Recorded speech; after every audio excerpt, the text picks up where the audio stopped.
Well, hello again. Here we are in week 6. Uh, at the time I'm recording this, it's only Thursday. No, it's Friday. So you have just finished, I've just closed out the first test quiz, and I don't know how everybody did yet. So, I don't know how much review is needed. So right now we're just going to kind of move on. And I realize you're watching this, it's Monday or later, but I'm recording it on Friday. So we're going to move on to our next module. So let me just share that with you here, what we've got.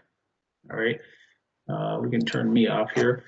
So this was the first module was all this stuff we've already done. All the lectures I've posted, and module 1 had slides and videos that I used during that, things that we talked about. Module 2 down here is a continuation. So we have the main group of slides. There's some extra slides, even more slides. A couple links to a couple of YouTube videos that explain how ignition coils work, which are transformers, and some ignition system operation stuff. So what we're going to work on, we're going to start with the slides. So this is under Module 2, entitled Slides. And let's make this full screen here. So we're going to talk about ignition system operation. So far this semester, what have we talked about? We talked about the basic mechanical operation of the engine, pressure, vacuum, the effects of atmospheric pressure, and the effects of different engine design components and things like that, on how well the engine breathes and how well the engine makes power. And then we transitioned into a little bit of a discussion about operating conditions that change as you're driving down the road. For example, how much, the engine RPM that's constantly changing, and the load on the engine that's constantly changing. So as you're stomping on the accelerator or taking your foot off of it, you're changing the load on the engine. As you're going up a hill, you're increasing the load. Going down a hill, you're decreasing it. Engine RPM is, also kind of a function of driver input, how far you're stomping on that loud pedal. So that's where we were at. And so now we just want to review things that have an effect on the ignition system. And one of them is cylinder pressure. So just to review from last week, the question is, under what conditions will cylinder pressure be high? Under what conditions will cylinder pressure be low? What effect does that have on the ignition system? And what effect does air-fuel ratio have on the ignition system? So high pressure in the cylinder typically happens if you just need one thing to remember to keep it simple. The more you have the throttle open, the higher the pressure in the cylinder is going to be, as a rule. And it has to do with volumetric efficiency, which is drastically affected by throttle opening. It's also affected by engine RPM.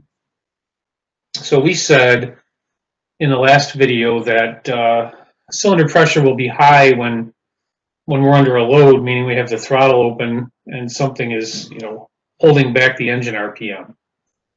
Something like, weight in the vehicle, or just the weight of the vehicle itself, climbing a hill, what have you. And the cylinder pressure would be really low on deceleration because you have the throttle closed and the engine's probably spinning pretty fast. So on to the next question, right? Under what effect does cylinder pressure have on the ignition system? And the simple answer, the higher the pressure in the cylinder, the higher the resistance across the spark plug gap, and the harder it is for the spark to jump.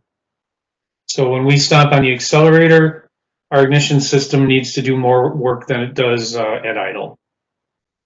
So we're going to need more voltage out of the ignition coils under those situations. And the next thing, what effect does air-fuel ratio have on the ignition system? And our answer to that was, let's just to keep it straight in your head, that gasoline conducts electricity better than air does. So if we're rich, we're going to have easier time jumping the spark plug gap. If we're lean, it's going to be more difficult and require higher voltage to jump that gap. So that's just a little bit of a review. This is nothing that we haven't already said. So what's the ignition system's purpose in life? Its job is to deliver a spark of sufficient heat, of sufficient duration. So what does duration mean? That is time. How long does the spark last? Typically, we're talking milliseconds. And then at the correct time for optimum performance, economy, and emissions. And as a general rule, that timing has a big effect on performance and can have a big effect on whether the engine operates correctly or whether we have things like spark knock detonation. So, spark quality. The ignition system must deliver sufficient energy to the spark plug to jump the plug gap under the most difficult conditions, and we already reminded you, the most difficult conditions are high cylinder pressure and lean air-fuel mixtures. The duration must be a minimum of 1 millisecond. Now, that doesn't mean that's typical. Typically, it's more like 1.5 milliseconds. But if it drops below 1, so that's a minimum, we might start having misfiring. Next thing, spark timing. So we don't want the spark plug ignites the air-fuel mixture, and I mentioned last week or the week before, it begins this flame front. In other words, the fire starts in one portion of the cylinder and then it moves across the cylinder or outward from the center, and that takes a little bit of time. And so we want that combustion to happen before we reach 10 degrees after top dead center. If we wait too long, then those flames are chasing the piston down the cylinder instead of pushing the piston down the cylinder. So we lose a whole lot of power. So it has to occur early enough to get that air-fuel mixture completely burned by that 10 degrees after top dead center. So as the engine speed increases, right, we have to start that combustion process sooner so that there's time for that burn to happen before we get much beyond that 10 degrees after. So we have timing advanced systems, which are pretty much all electronic now, but what they do is, they adjust the spark timing based on engine RPM and engine load. So sitting at idle, your spark plug might be firing at 10 or 15 degrees before top dead center. Going down the road, it might be firing as early as 40 or 50 degrees before top dead center. So you're still way back into the compression stroke, but the fire takes a while to happen, right? Kind of a fixed amount of time. And that time is like 3 milliseconds. And so during that time, the engine is going to move from that 40 degrees before to some point later on. And the faster the engine's going, the sooner that's going to happen. So we have to start the spark more quickly. Let me put it another way. And I think I already did this. If you were a quarterback on a football team and you had a receiver running down the field and you throw the ball, you don't throw the ball to where the receiver is now. You have to throw the ball ahead so that it's at the point where the receiver is a few seconds later. You have to lead that receiver by throwing the ball ahead. Otherwise, if you throw the ball where the receiver is now, it's going to be too late. It's going to be behind him. So in an engine, that spark plug has to fire before we need the maximum pressure, because it takes time for that combustion process to happen. So we wanted to hit that maximum pressure at about 10 degrees after top dead center. So as the engine speed changes and the load on the engine changes, we're going to have to adjust exactly when that spark plug fires. In the old days, they had something called a vacuum advance. Vacuum advance was hooked, an effective engine load, and would advance the timing as you stepped on the accelerator. And then it had a centrifugal advance that used centrifugal force to advance the timing as engine RPM increased. And so the total advance would be a combination of both. Now, it's really a lot simpler. The computer, powertrain control module, has all the information it needs. It has throttle position. It knows how far you got your foot into the gas. It has engine RPM. It knows what gear the engine's in. It knows if it's warm or cold. So it has a really good idea of the load and the RPM on the engine. And so it can calculate exactly when to fire the spark plugs and then fire them when it needs to.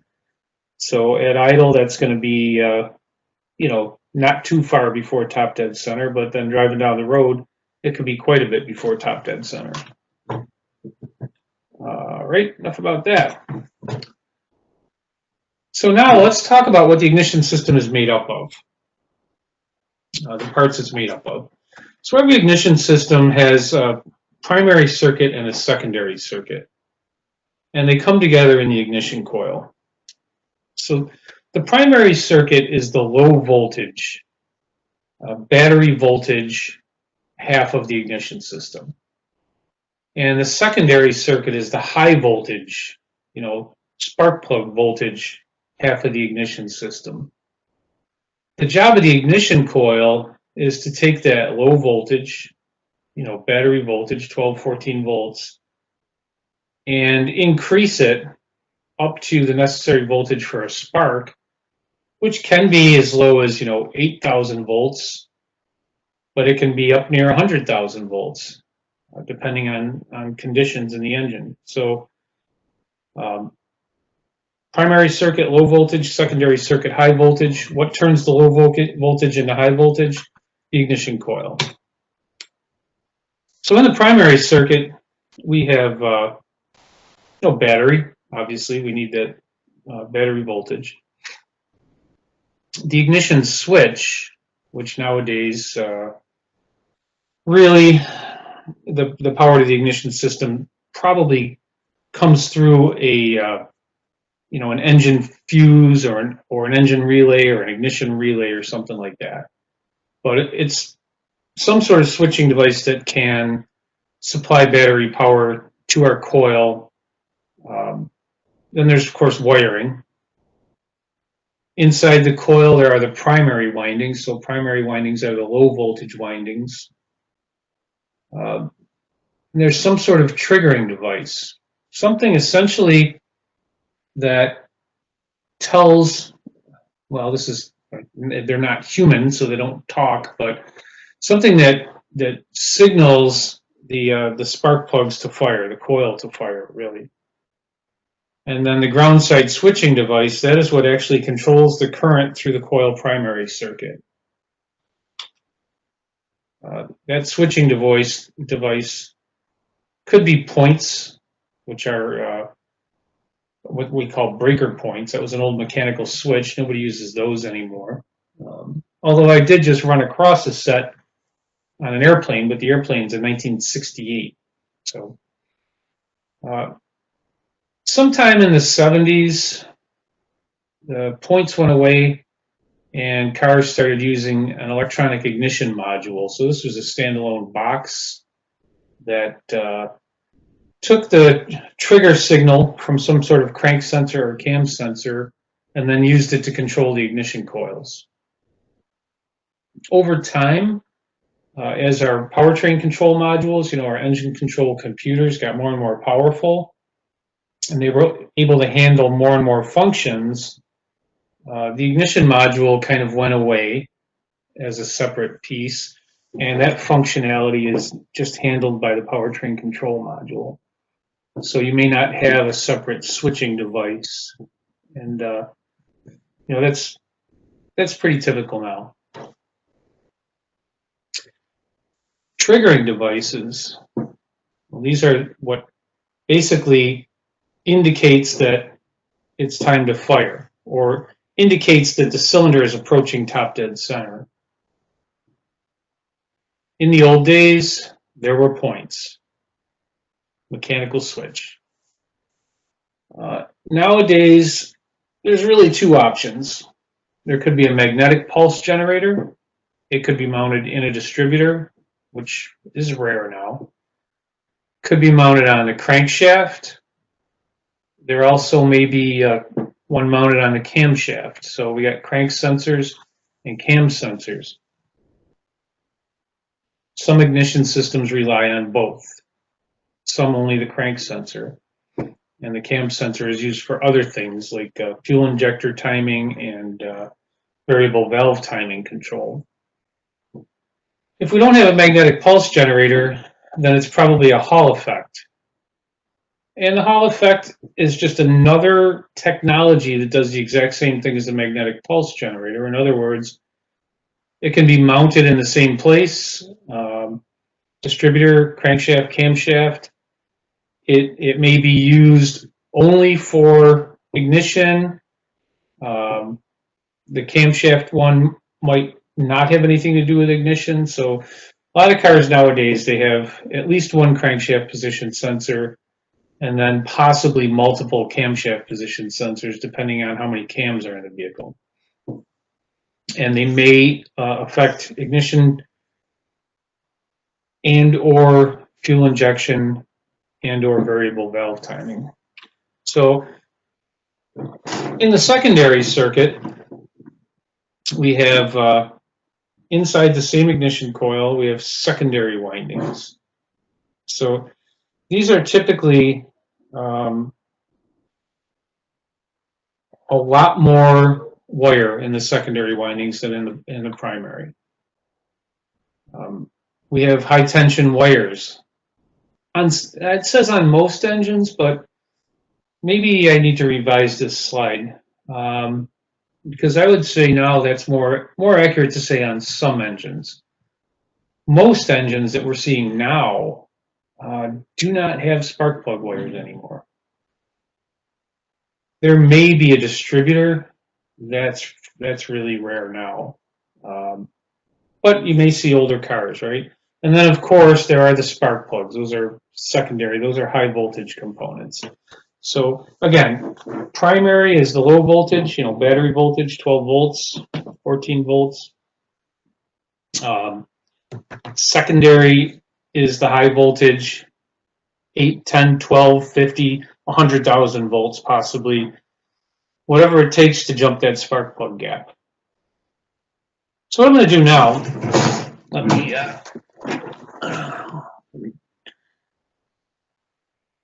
take a look here. Just talk to you for a second. Stop sharing this a minute. So I know that was a really quick overview, and you know, you can look back through these slides as much as you want, but I have a couple of videos, and I want to start by showing one that's on the old-fashioned point type ignition system. It's kind of ridiculous because you're never going to see that again. Well, I take that back. You're not going to see it on a modern automobile. You might see it on something else you're working on.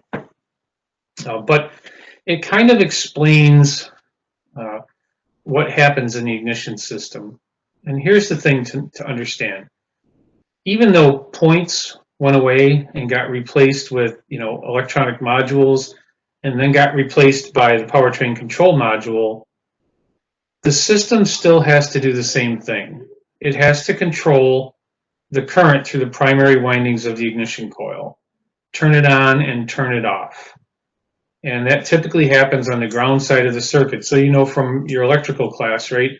If you have a light circuit and you connect power to it, it doesn't light until you also connect to ground.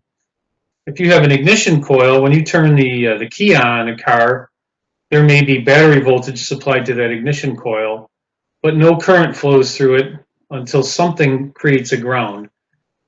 The thing that creates a ground is the either the points, used to, right, or an electronic ignition module, or a powertrain control module or engine control module. So let's look at that video. I'm going to shut me off here a second. We'll go back to our blackboard. Give me a minute. So blackboard. Down in module 2, right? And we have this early ignition system operation. Sorry about the ads. Frank's Red Hot. I put that on everything. Like pizza. Your coworker's lunch. Whatever this is. Astronaut food. And astronauts? Everything. Yum. It's the perfect blend of flavor and heat. I put that on everything. I put that on everything. Okay then.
trying to stop this here. There we go. Okay.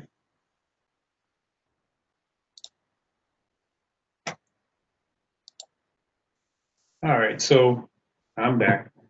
It's important to understand that what you just looked at is really uh, ancient history, 1960s, 1970s for most vehicles. You might have seen it still around on boats, things like that for several years after that, but pretty rare now to see points on anything. There were a lot of disadvantages. One of the huge disadvantages is they wear out. So you couldn't get through a year. Well, maybe you could, but 12, 15,000 miles, you were replacing those points. They were kind of a pain in the neck to replace. They had to be adjusted. They would wear. They would go out of adjustment. You start losing energy because of that. The timing would, subtly change over time. And it was just a lot of extra maintenance. The distributor caps, distributor rotors, they were maintenance items that had to be changed routinely. Another big disadvantage of those breaker points is they could only handle just so much current. If you ran too much current through them, the contact points would burn. They would arc and burn.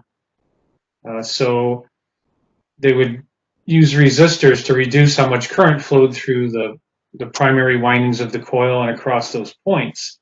Now, the downside of that is if you're reducing the amount of current flowing through the primary windings of the coil, you're also reducing the coil's output. So those old point style systems were probably topped out at about 25,000 volts or 25 kV. A modern system, can generate a whole lot more than that. Like I said, conceivably 100,000 volts. So you can get a much hotter spark. You can generate a spark under much more difficult conditions. And the electronics, they don't wear out. They fail, and when they do, they fail usually suddenly. There's no warning. All of a sudden, boom, the car won't start. But they don't wear, so their performance doesn't degrade over time. They're either working 100% or they're not working at all. So the key to an ignition system, the central component, and it's in all systems, whether they have points or whether they use a magnetic pickup or a Hall effect, the key is the ignition coil. The ignition coil is what enables us to get enough voltage in an automobile to jump a spark plug gap. Where are you going to get 20, 30, 40,000 volts from? Certainly not the battery, right? So the ignition coil takes our battery voltage and steps it up. It's a step-up transformer. I'm going to show you a video in a minute that's, how transformers works. It's not really specific to necessarily an ignition coil, but a transformer is a transformer, whether it's an ignition coil or whether it's the transformer that's up on the utility pole near your house. The ones on the utility pole are typically step-down transformers. When electricity is transmitted over a long period or long distances, usually the voltage is very, very high. They're, what they call high tension wires or high voltage. When it gets into your neighborhood or the business park or whatever, it has to be brought down to a voltage that's usable by the building. So either 220, or 408. Like there's different ones that industrial use, but for your house, the transformer on the pole brings it down to 220, 240 really. And then in your circuit breaker box, that's split into two phases so that each one is about 119 or so every time I measure it. So those are step-down transformers, the ones that take those tens of thousands of volts from the high tension wires and bring them down to 220. An ignition coil is a step-up transformer, so it can take the battery voltage and step it up to tens of thousands. So Here, let me stop making you look at me and go back to, no, there we are. So I'm going to click on this video here, transformer operation. And so this is essentially how an ignition system functions, the key component of it. Obviously, we have to sit through some ads first.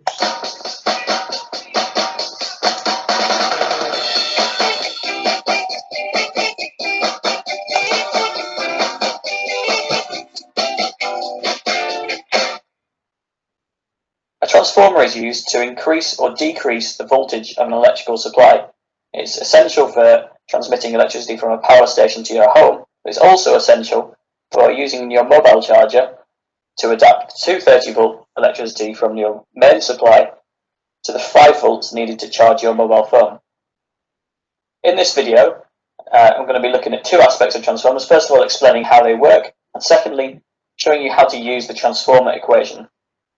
Physically, this is all the transformer is. On one side, you have a primary coil, that's wire that comes in, wrapped around, and comes back out again. And on the other side, you have the secondary coil coming in, wrapped around, and back out. On the primary coil, you would attach your supply of power, whether that's the power station or your main supply.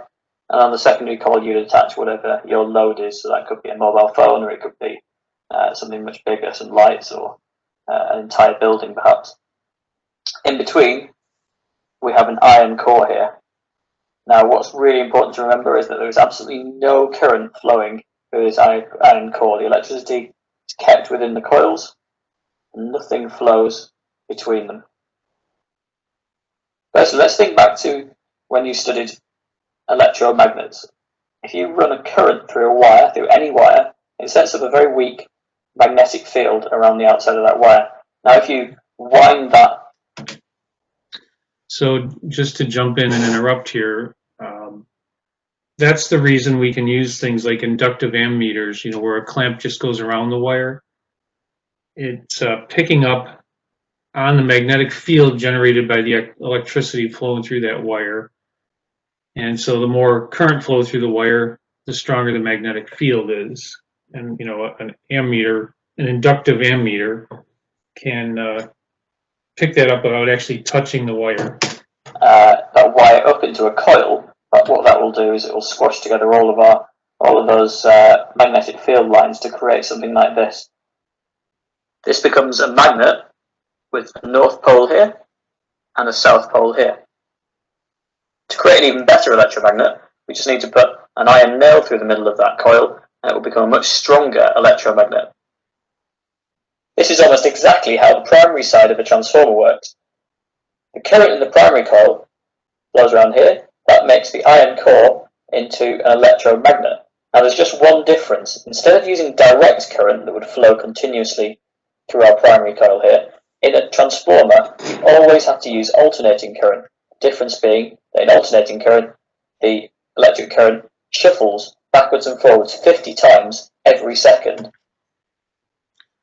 All right, let me just jump in here. So,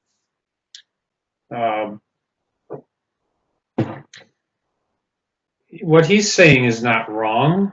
He's saying that well, first of all, you can tell that this is not in the U.S. I think in our homes it's 60 cycle AC. 60 times per second it changes direction, not 50. So he's probably in the UK or something, but. Most transformers do work exactly the way he's saying. They use alternating current in order to get the magnetic field, the lines of flux, to move. So as the current stops and changes directions, the magnetic lines of flux change directions too.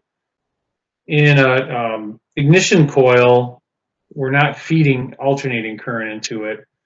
So what we're feeding into it is pulsing direct current. So we turn the coil primary on, magnetic field builds up, and then when we turn the coil primary off, the magnetic field goes away. So that's how we get the magnetic field moving in an ignition coil.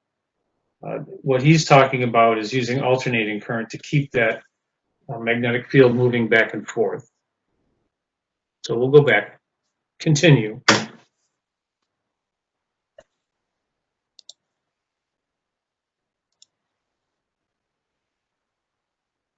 Transformers are composed of an iron core ring. Oh, come on. Transformers are composed of an iron... I don't know what happened there.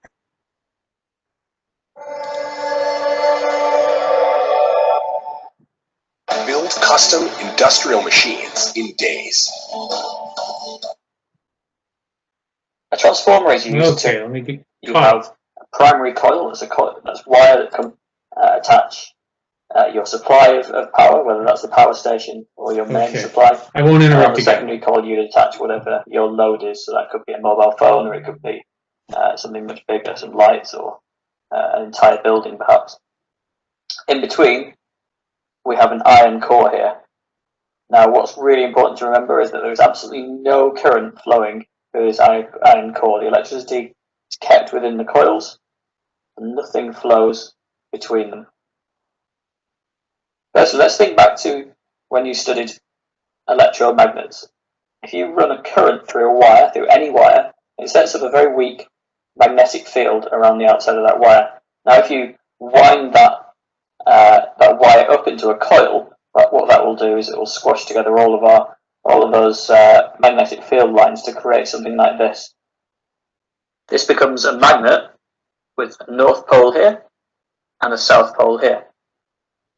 To create an even better electromagnet, we just need to put an iron nail through the middle of that coil, and it will become a much stronger electromagnet.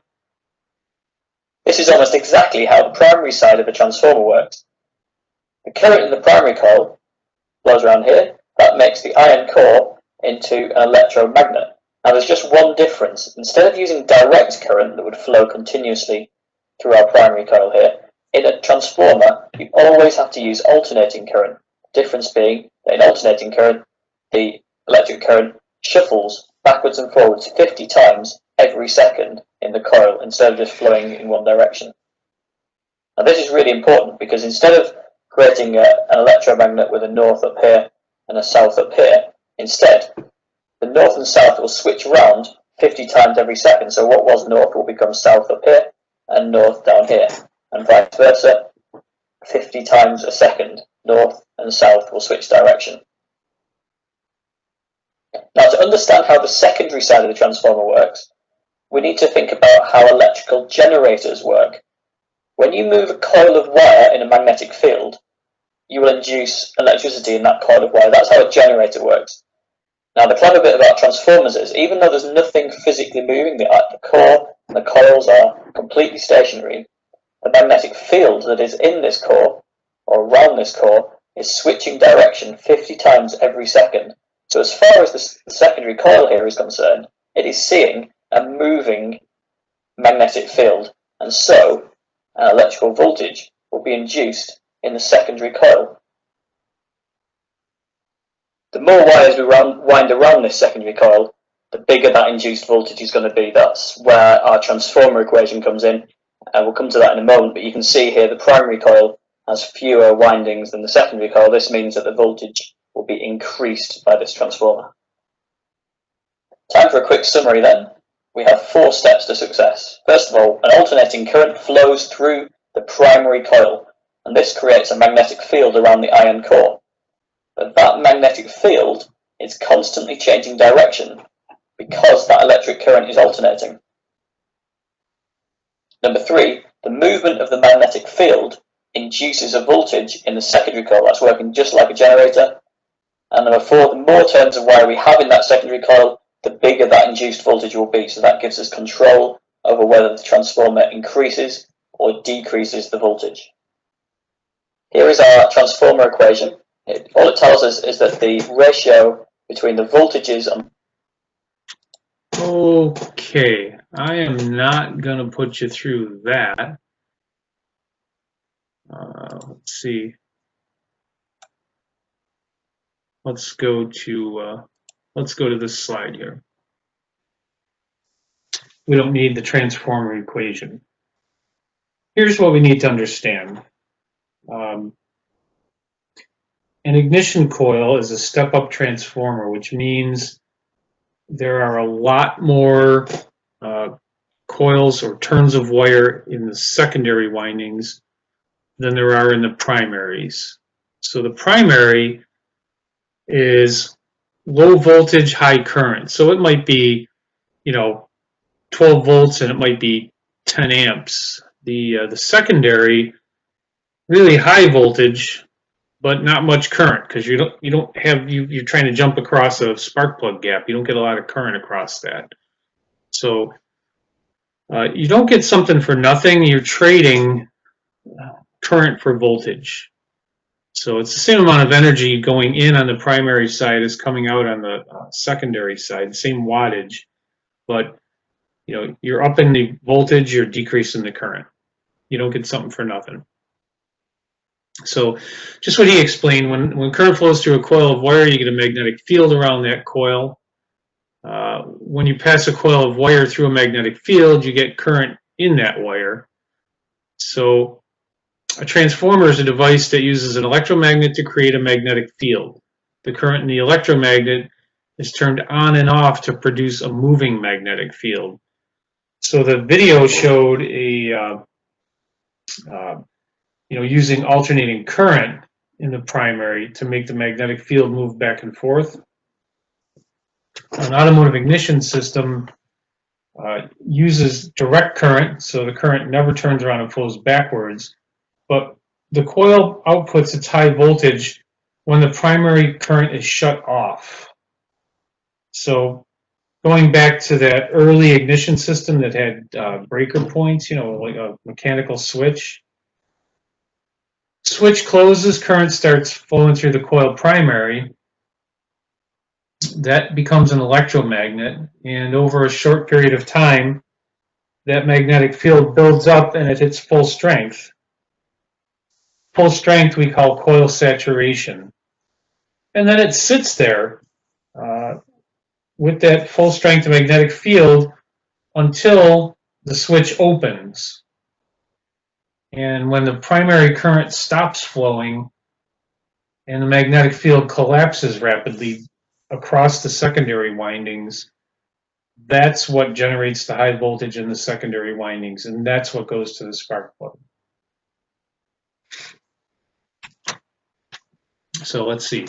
Ground side switching device closes, allowing current to flow through the coil primary windings. Magnetic field builds around coil until saturation is reached. The amount of time the coil is switched on is known as dwell. We don't worry about that too much anymore. That's controlled by the computer. On a signal from the triggering device, the ground side switching device opens the circuit, interrupting the current flow to the coil primary. That causes the magnetic field to collapse inward, right where the secondary windings are, and that induces a high voltage in the windings. So there's no actual connection between the primary and secondary windings. They don't touch each other. The primary creates a magnet using electricity, and the secondary creates electricity using a magnet. You're just changing energy from electrical to magnetic, and then magnetic back to electrical. You're trading current, but you're gaining voltage. So we have just one more, there's another video on transformer operation, so let me, I'm going to actually close this PowerPoint. We don't need that anymore because this video is getting long now. And let's look at this one. Let's go through an ad, I guess. Jake from State Farm.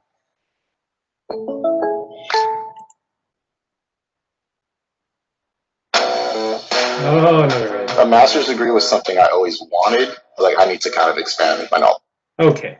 Transformers work. Now this follows on from our series on electrical engineering. Let me back up here.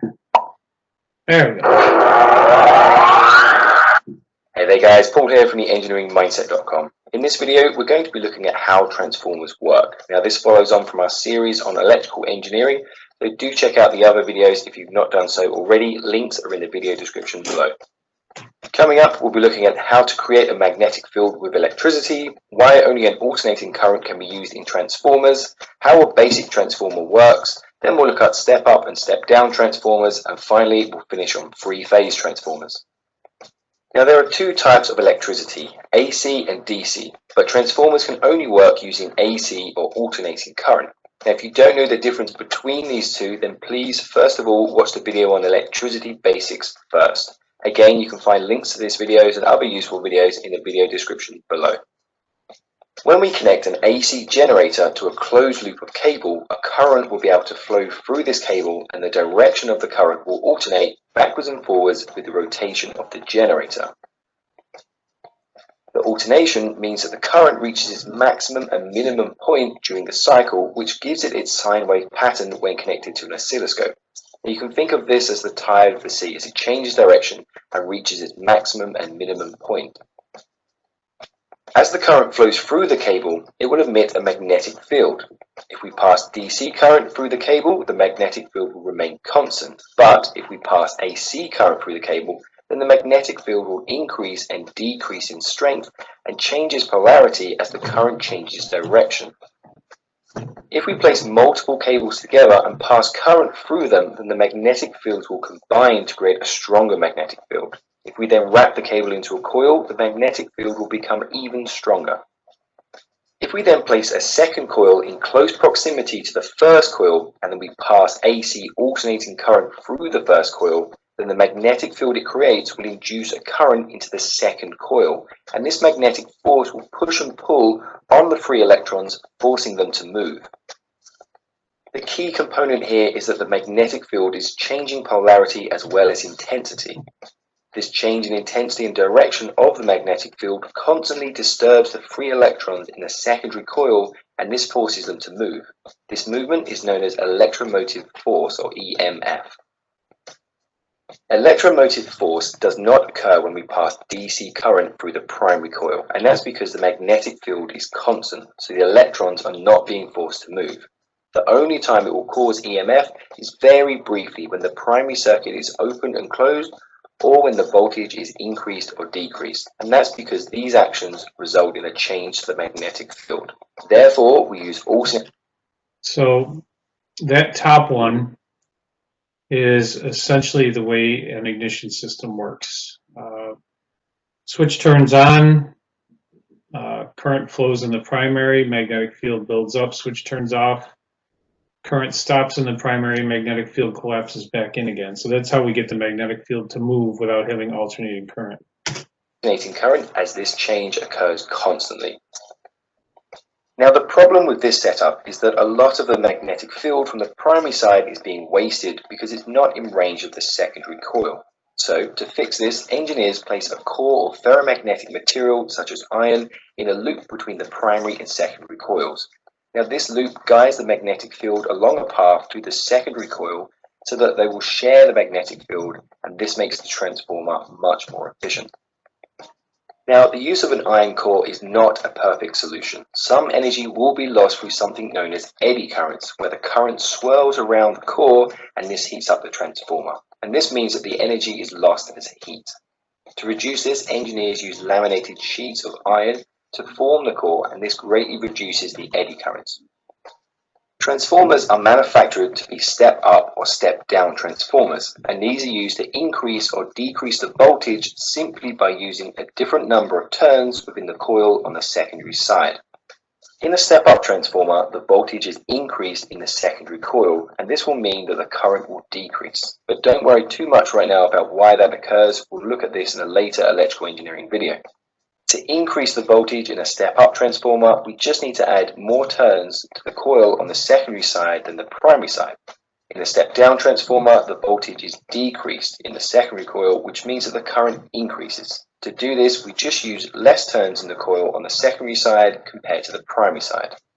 For example, a power station needs to transport the electricity it has generated over to a city some distance away. The power station will use a step-up transformer to increase the voltage and reduce the current, as this will reduce the losses through the long transmission cables. Then, once it reaches the city, this will need to be reduced to make it safe and usable by buildings and homes, so there will need to be a step-down transformer. The transformers for commercial buildings and power stations are usually in a three-phase configuration. You'll see these placed around your cities and towns, and they'll look something like this. These three-phase transformers can be made from either three separate transformers that are wired together, or they can be built into one large unit with a shared iron core. In this setup, the coils will typically sit concentrically within one another with the higher voltage. Okay, so now he's getting off onto things that we don't really. I mean, you can feel free to watch this video if you want, but completely unnecessary. So I guess I've thrown a lot of stuff at you. Normally, when we're doing these lectures in person, I have some of these pieces. I have,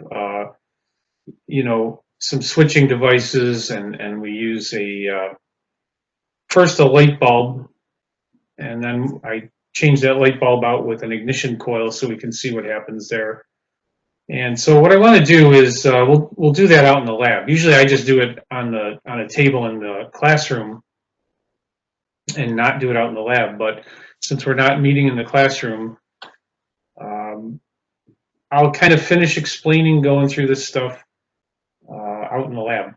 So until then, watch those videos, look at the slides all you want, and bring me your questions at lab. So far, nobody's really done that, so I guess I'm being too clear with these videos. Leaving no questions unanswered. Nobody's asked me why my clock always reads the same time. I don't think. So I'll see you in lab, and that's what it won't take the whole lab. So if you have work to do, we're still going to bring your cars in and do the work.